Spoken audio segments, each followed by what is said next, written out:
And we're live.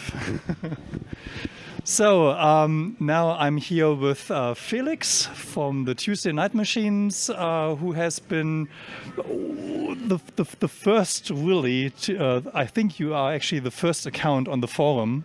Oh. And who I've asked to help me out when I started the forum about four years ago or something like that. And Felix also was one of the first to really feature the AE Modular system on his YouTube channel.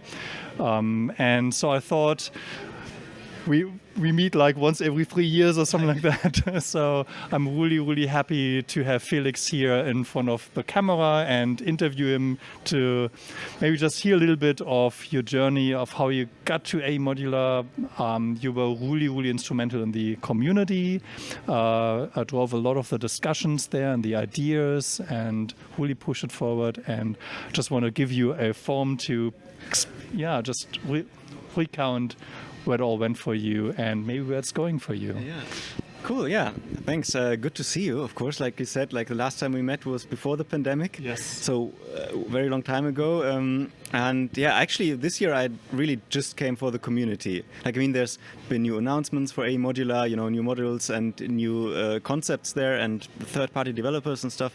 But I felt like just being here for the community is the best part, because there are several people here who are very deep into the system already for several years also, and it's just great, having dinner with you guys and just talking about the developments with actual musicians who use this like regularly, like I do. And I got into the AE Modular 2018. I was at Superbooth, talked to Robert, and was very skeptical, because I thought it's just another cheap and tiny modular that will just sit in the closet after, playing with it for 2 weeks. But actually, like when he showed it to me at Superbooth, I was so fascinated by it that I ordered a bigger system immediately, like the next day.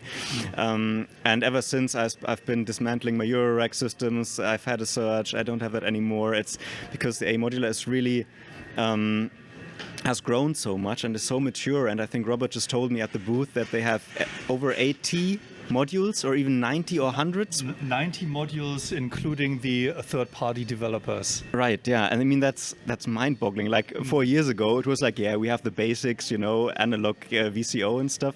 But now it's just, you scroll through the web shop and it's like, oh, wow, okay, this is also there and this also there, and ornaments and crime, mutable instruments stuff. So, all the cool modules that also from other formats, they are starting to appear here. And and like I said, the community is great. Like lots of friendly people who are into exploring this new format. And this is what keeps me interested so much. Like we have tons of modules now. We can do basically whatever we want, more or less, with our synths. But having the community also is a very vital and important part. And that's why I liked it so much that we got in touch first, that we said, hey, let's try to build this community in a way, with the forum first, now with the Discord channel as well, and try to, give the people that are new to the system, like everybody else was, because everybody else started from scratch with this. Exactly. Nobody knew what it was, right? So it was good to have this central point in the internet, the central information hub, where people could just exchange ideas. And then the wiki came along, where people could actually add patch notes or videos to all the modules and basically augment the manuals or write the manuals, and so that's crowdsourced from the users themselves, and that was a great idea, I think. And yeah, I'm still amazed. Like you told me yesterday that as an administrator, you don't even have to step in often at the forum, because everything is so civil and so friendly, and everybody just likes this explorative aspect. And and there's old people with lots of experience with synthesizers. There are absolute newcomers. There are people who are into DIY and then explore this further and suddenly come out with their first commercial module, which are mind-blowing. I've tested this. Can you talk about this? The automation module? Yeah. Well, yes. Okay. Well, by the time this video will be on my channel, all right, then you have to. It will already be out there. So. All right. Okay. Great. Like when you just touch the encoder and it senses your fingers and then automatically records something. Yeah. I mean, where else do you have that functionality? And now it's in like this super affordable, tiny modular synth. And yeah, I'm just surprised every time there's a new announcement. It's really cool stuff that's happening. So I'm very happy still with the system. Yeah. Yep. Okay. Do you still make music with it sometimes, or where's this going with your channel and with your musical career? Yeah, right now I'm having kind of a dip because just lots of other stuff in my personal life, but the system is still right there. And the last edition I had was a small drone case where I got the drone modules and the drone mixer and so on, and the phaser, which is great for drones, and also with a little more breakout boxes for 3.5mm jacks because I want to interface it with some other instruments of mine. So I'm really looking forward to take this also with me on vacation because you can power it from lots of small power sources, of course, as you know, and just to explore the drone aspect a little more and the interconnectivity. Because I actually so far haven't connected my AE modular system with other instruments so much because it's such a full-featured thing, and I don't really have the urge to do anything, incorporate any other instruments. But I thought, hey, I might want to try this out because I mean the options are there. You have like 3.5mm outputs, or even like XLR, I think, mini XLR outputs, yes, if you want something like that in the AE modular.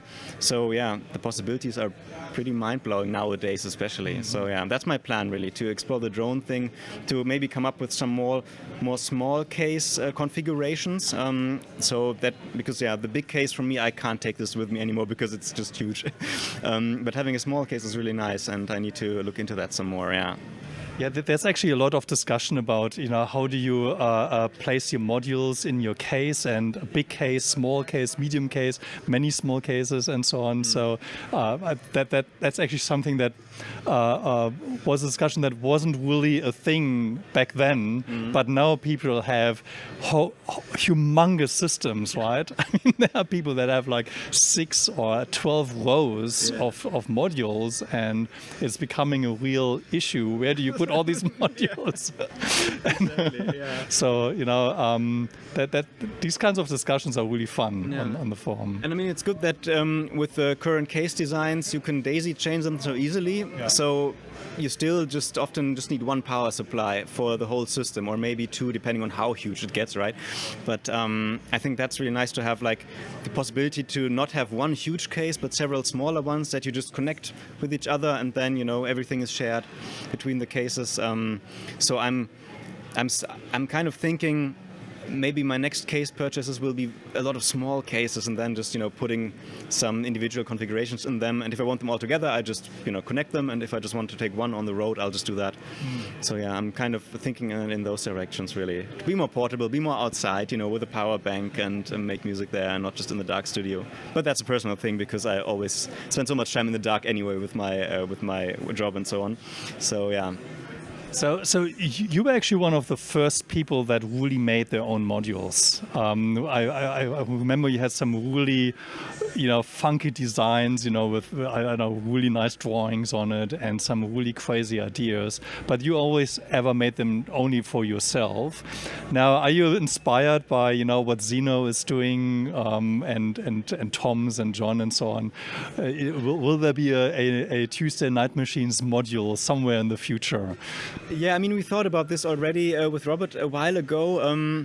For me, I think the challenge is still that I've never really done something like this, and I know it's very easy with AE Modular, but I think, I'll ask around and get some support when it comes to manufacturing PCBs, because I have one sequencer module that is actually pretty fleshed out already. But on the hardware side, I'm still quite a beginner, and that's totally fine when you just want to do it for yourself, because in AE Modular, it's very easy with a 0 to 5 volt range. So you just connect an Arduino in it and you're done, basically. But manufacturing something like that is a different challenge. But yeah, like we've seen in the community, people are there with the experience, and they just, they are very open, the third-party manufacturers, so you can get in there very easily, and there's not like a walled garden where they won't let you in, right? So that's definitely inspiring, like seeing all the people coming up with modules and then they're being produced in a very good quality also. That's really cool. So yeah, I'm definitely hoping to do something like that in the future with one of my designs. Yeah, we'll see. Would be definitely fun to have like the Tuesday Nightmachines module out there. Yeah. I kind of know what that module does and what it can do. So I'm really looking forward to it, and I've been waiting for this for 3 years now to be produced. But look, the third-party developers all come together now, and they call themselves the third party, which I think is really cool. And I think Zeno is working with a guy in France to help him design modules and so on. So there's definitely already a lot of cooperation between them. So I think now is the time, to get into that. Yeah, I definitely want to do this at some point. Yeah, it needs to be done. It can't just sit in a drawer. Can't just sit in a drawer. No, that's cool. Look, it was really, really nice talking to you, Felix, and good to see you again, because you were so instrumental in getting us to where we are now. I have to say, when you start a forum, it's really empty, and it's like a restaurant. You don't go into an empty restaurant, right? You want to have something there, and I think you were providing a lot of the first year or year and a half of really quality content all the time, and I really relied on you for your advice on how to deal with issues and topics and so on. So yeah, thanks. I mean, it's fun. It's still fun. It's still one of the forums that I actually look at the most. Even if I haven't posted that much recently, it's still like it's I think the only forums where I still get email notifications, because it's just a friendly place. Like, you can just go there and just have fun and read what people do, and everybody's just excited all the time. It's great. I love it. Yeah. So thanks to you too, right? Yeah. Well, thanks to everyone on the forum. Yeah. So this was Felix, and this is really great catching up with you. So thanks very much for spending time with me. You're welcome. Let's have fun here. Cool.